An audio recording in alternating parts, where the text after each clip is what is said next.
Hallå igen. Då är det dags för det andra och sista föredraget för idag. Och det heter Wikimedia som kulturförmedlare. Och det är Kalle Eklund från Hedemora Gammelgårdsförening som ska berätta för oss om det. Och Kalle har jobbat med att förmedla kulturarvet genom digital teknik. Och på ett sådant förtjänstfullt sätt så att han fick en förtjänstmedalj från Riksantikvarieämbetet förra året. Och jag kan bara läsa upp motiveringen här. För att ha förnyat det ideella arbetet om framförallt Hedemoras kulturarv genom att använda digital teknik och därigenom gjort bygdens kulturhistoria känd i vida kretsar.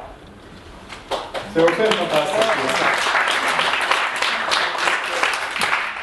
Och då säger jag bara varsågod Kalle, så får du presentera ditt ämne. Ja, tack så mycket. Wikimedia stod det. Wikipedia känner ni kanske till, men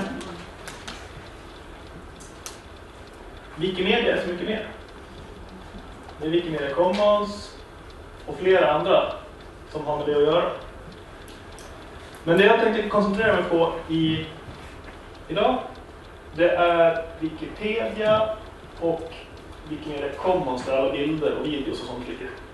Men innan jag börjar, vad är ett uppslagsverk?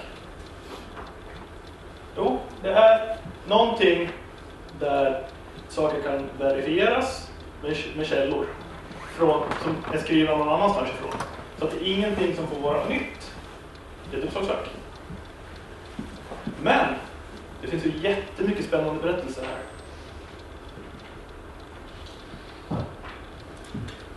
Det finns en jättebra sida som heter Minnen. I ett uppslagsverk där det är jätteintressant att veta att Aspeboda kyrka har byggts upp igen. Men det är inte intressant i ett uppslagsverk att veta vem som blev vittne till det och vad som hände då. Eller vem som sprang med kaffe till brandmännen. Men det är jätteintressant ur vårt hembygdsperspektiv. Så därför vill jag rekommendera Minnen. Det finns några andra sidor också. Ni känner kanske till bygdeband eller platser. Men jag vill uppmana er. Skriv. Inte bara i uppslagsverk utan även på sådana ställen.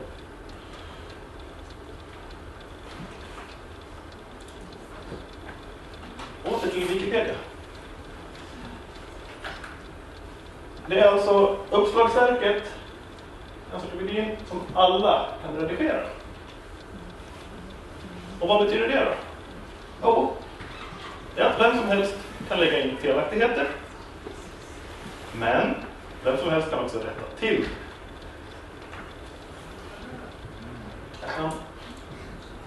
Här har vi hembygdsgårdar i Sverige.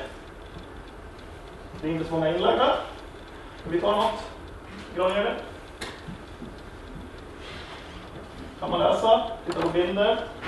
Men det finns också något som heter visa historik. Här kan man då se alla som har varit in och skrivit om Granhjärde hembygdsgård och när de har gjort det. Och det finns möjlighet att ta bort felaktigheter. Wikipedia är ett uppslagsverk som aldrig blir färdigt. Det kommer aldrig bli färdigt. Det finns på nästan 300 språk och på varje språk så går det att lägga till hur mycket information som helst. Om vi går tillbaka en sida och klickar på en bild.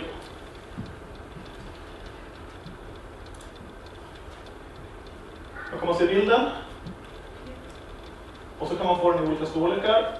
Vem som har gjort det och när. Och de här bilderna,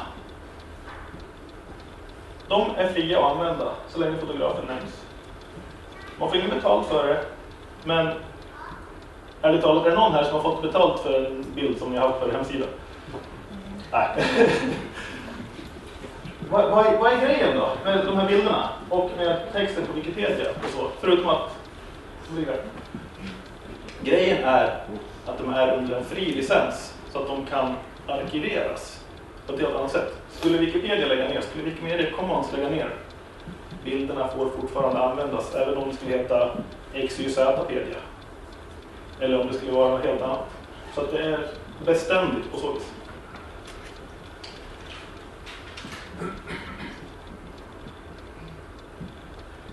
Jag tror inte jag pratar mer om det här just nu. Ni får ställa frågor efteråt. Så besvarar jag dem mer gärna. Nu tänkte jag dra igång ett bildspel som jag hade på en konferens som heter Digikult för ett tag sedan. Nere i Göteborg om det digitala kulturarvet. Här är mina kontaktuppgifter, men det är inte så viktigt just nu. Ni kan väl kontakta mig om ni vill. Och det här handlar om Wikipedia och QR-koder för hembygd och turism. Här har vi återigen en fri bild som Jan Einar har tagit. Och ja, så länge man nämner honom och rätt licens så får man använda den bilden. Här nere har vi en sån här QR-kod. Jag kommer komma till oss.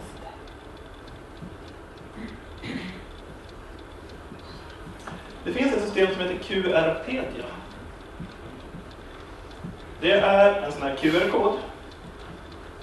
Ja, och den leder då till en sida som heter QRpedia, som är en sluss som känner av vilket språk har du inställt på telefonen. Har du då tyska inställt på telefonen och skannar in den här, då kommer du till artikeln om Hedemora i det här fallet på tyska. Har du inställt på ryska så kommer du till ryska, fast det är samma kod.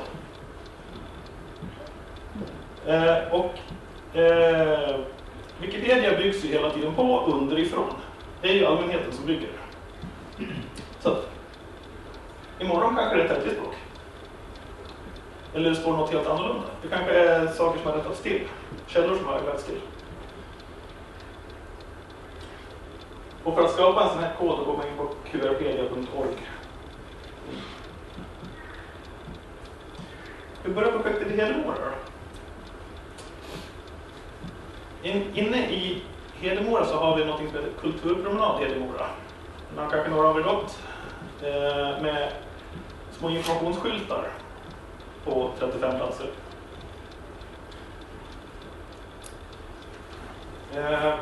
Och det blev själva slutmålet för den här resan, att få det här systemet att fungera ihop med den här kulturpromenaden och den här QRpedia-koden. Men det började inte riktigt där.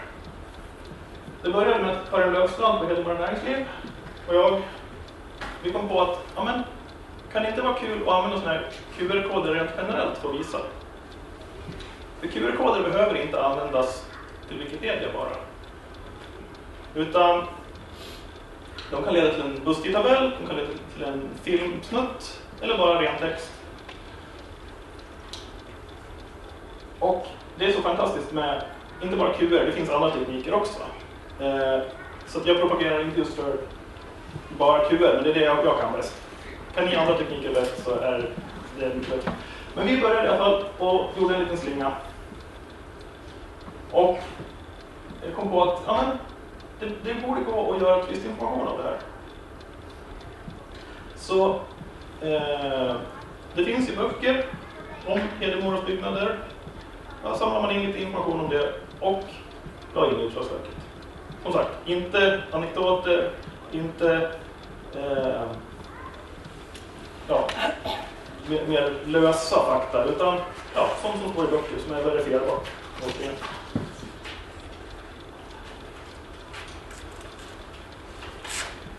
I 2014 då skulle jag visa det här för tjänstemän på kommunen i Hedemora. Och då slog det mig, hur kan man visa det här på bättre sätt än att visa hur Wikipedia-gemenskapen kan samarbeta och lösa saker ihop.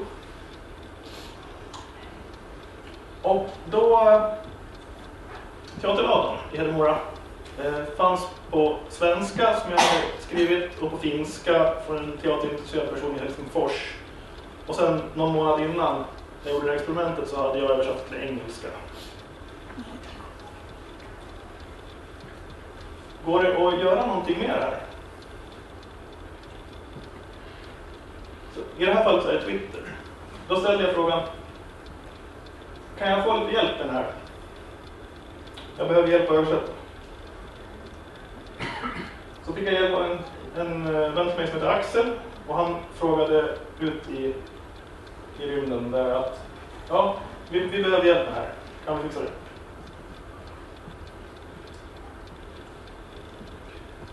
Jag fick en massa svar. På 1,5 vecka gick det från 3 språk till 12. Det visar lite vad ett uppslagsverk som alla kan replikera. Styrkan i det. Jag kan backa. Efter det här så blev kommunen intresserad av det här. Och även Husbyringen. Och så började vi prata om det i Hedemora Gammelgård. På Husbyringen, vid gruvorna i Ränningsberg, där satte vi vår första QRPedia-kod. Lite på försök. Och det blev den första fasta QRPedia-koden söder om Umeå. Vid kulturhuvudstadsåret i Umeå så hade de ett projekt som heter Umepedia. Och det var ett stort projekt med massor av olika aktörer och hjälp och spons. Och det här byggdes istället underifrån. Så i Hedemora kommun så fick vi alltså första fasta QRPedia-koden söder om Umeå.